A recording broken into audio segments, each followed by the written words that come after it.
Hi,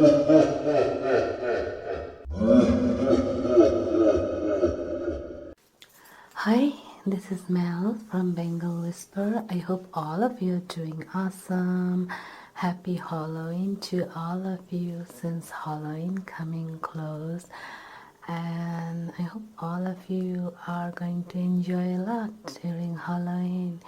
So today we're going to do a scary story. Now this story is a true story, and I sort of put it in the context of Halloween, but it's a true story. In this story, there was a character named Ganga, and her name was on the river Ganga and was given by her grandma. And she came to US many years ago, and then she lived here for quite some time. And during this time she had to work very hard because, as you all know, many immigrants come here with limited education maybe, and maybe a lot of education but limited spoken English skill. So they do have to work very hard to earn a living, and then maybe possibly put themselves through school to learn the languages about night school. So my character named Ganga, she worked daytime one restaurant, and then she worked nighttime at McDonald's. And McDonald's shift sometime ended 11, sometime 12, sometime 2, sometime 3. So it depends on how many people they need and who can do more overtime and who can stay, things like that. So she always picked overtime because she needed the money. And so it was the Halloween night, meaning that like 12 o'clock night it becomes the next day. So the day was Halloween. So she got off work about around 11 o'clock, a little before 11 o'clock, because she used to work at McDonald's and then come running to catch her bus. So she would just tell her manager that, oh, I just have to leave 5 minutes before my bus gets here. And usually the last bus is around 11. After 11 o'clock there is no bus. So she had to catch the bus. It wasn't far away. Her apartment was like few stops, and she could have walked in the daytime, but nighttime she always took the bus. She didn't bother to walk alone at nighttime because few times she had bad experiences. Usually like some homeless guy would just chase her for money and things like that. Some robbers would just chase her for her purse. So she didn't want to take the chance. She would just, and this bus stop was in front of the McDonald's, so she would just run to the bus stop exactly on the time and catch the bus. And bus driver also knew her, so he would just drop her in front of her apartment and she would just run inside her home. So she came to the bus stop, but sadly she saw the rear end of the bus because bus just left and she was just late by the minutes. And bus driver also wondered that why she's late, or he thought maybe she's having a day off since it's Halloween. Maybe she had a day off anyway. So now she's thinking, how should I go home? And she has no choice because she's out of the store now, and she doesn't want to go back because going back is a long process. You have to go call somebody and they will open the door if they heard you. If they didn't, they won't. So basically it's a long process.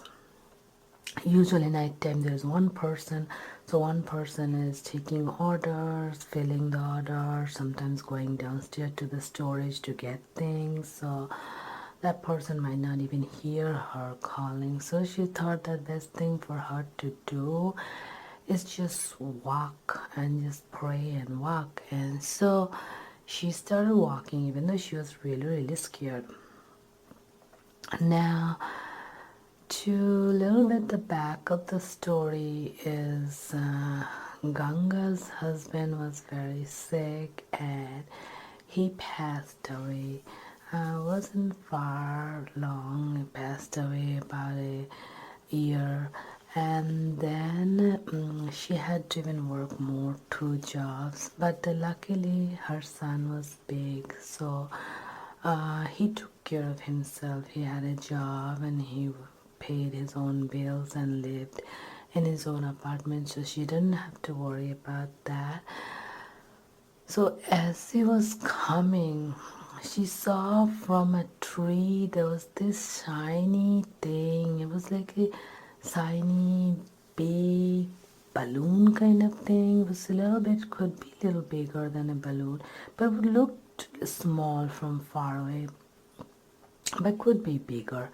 And she didn't know, but she was just rushing, but still she was looking into the light. It was like so shiny. The light was so weird kind of light. And then as she was going her home, this balloon kind of light kind of thing followed her. And it followed, and then when she went near her home, this balloon looking thing came close to her, and then she saw this circle thing, and it's kind of like a little bit less size than a small car, and just came very close to her, and she saw inside there her husband and Timmy. She called him Timmy, but his actual name was to be Tanmoy, and was so difficult for people here to call him, so they gave him a nickname Timmy. So Timmy was driving that. Now his actual job was driving taxi. So she asked, "Hey Timmy, is this a new kind of car?" And he didn't say anything. And then she, for a minute there, she actually forgot that he has passed away. It's just somehow the memory was erased from her head. So then the person inside opened the door as if asking her to get in, and she sort of felt like she lost all of her thinking abilities, all of her senses, and she was sort of like acting on mind control. Like she didn't have any control over her thoughts, her action, her behavior, her hands, her legs. Everything was just sort of like she didn't know what she was doing, as if somebody was doing that for her, but she was just like just a doll. So she just went inside that, and then instead of driving that as a car, it sort of flew from tree to tree, and it was like a flying saucer, something like that. There was something she didn't know what was flying saucer, what was alien, all these things. She really didn't know anything because she was very simple, from village, didn't have much education. So she felt like she was in a dream state. But this is what happened, and then after some time they reach in front of a building, and this building was sort of like a spooky building, she thought at first, because there were noise coming out, and it was sort of like dark, and but she still didn't know what they were doing. So she asked, "Hey Timmy, what are we doing in front of this building?" And then that Timmy looking thing, which is supposed to be Timmy, said to her that I'm going to give you some nice time which I never gave you before. I always wanted to but never had any money, and because of the money problem we always had fights, and I drank, and I also cheated on you a few times. So I'm going to make all these things better. So as they proceed inside this mansion looking thing, which was very old, but old mansion at the end of the town, and nobody ever went there because people thought that was like a spooky place. But Ganga didn't know that much because she didn't get out that much beside her job and her home and raising kids and cooking and cleaning. So they went inside, and as they knocked the door, and then there was this spooky eye looked at them quite a long time, and this eye was going back and forth and staring at them and looking at them. But at this point, still Ganga wasn't afraid. She was under sort of like a spell or trance. She didn't know what's going on. Anyway, so finally they went inside, and then she saw inside there it was mansion, all right, but it was broken and everything. It was very old, but there was a broken piano. So Timmy played the piano. It was pretty noisy and loud. It wasn't very sweet, but the thought what it counted. And she saw there were a lot of food and a lot of sweets were there, like sweet food, like candy and things like that. And she did munch on this or that, but wasn't very much interested in eating because she already had her food at her work.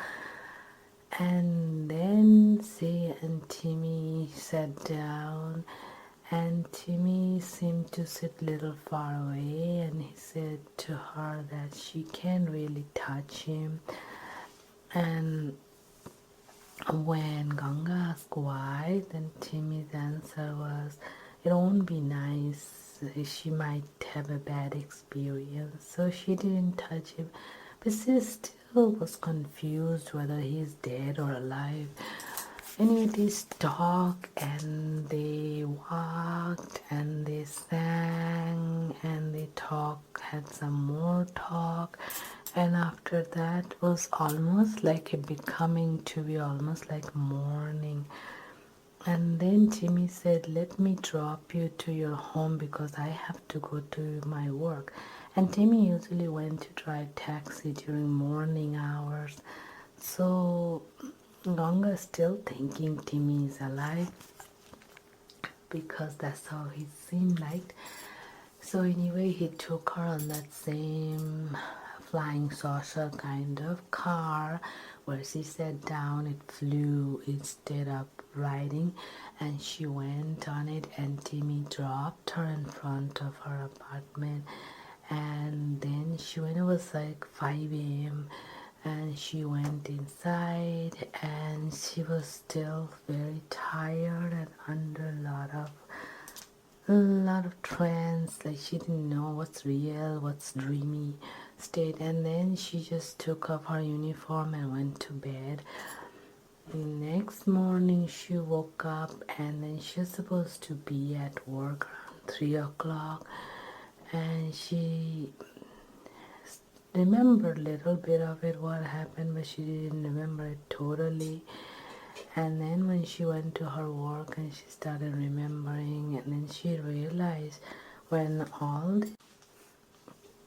then she realized that Timmy actually died a year and a half ago, and all this thing was a dream state, and she couldn't figure out what was it, and she couldn't tell anybody. But then later on, she did tell a couple of friends, and then no one believed her. Everybody thought that she was just missing him so much, so she started hallucinating. And some said, oh, maybe you're too tired, you're just dreaming. Nobody actually believed her that what happened. Then, as she was looking, and she realized that she took two purses, and one was her lunch box and her water.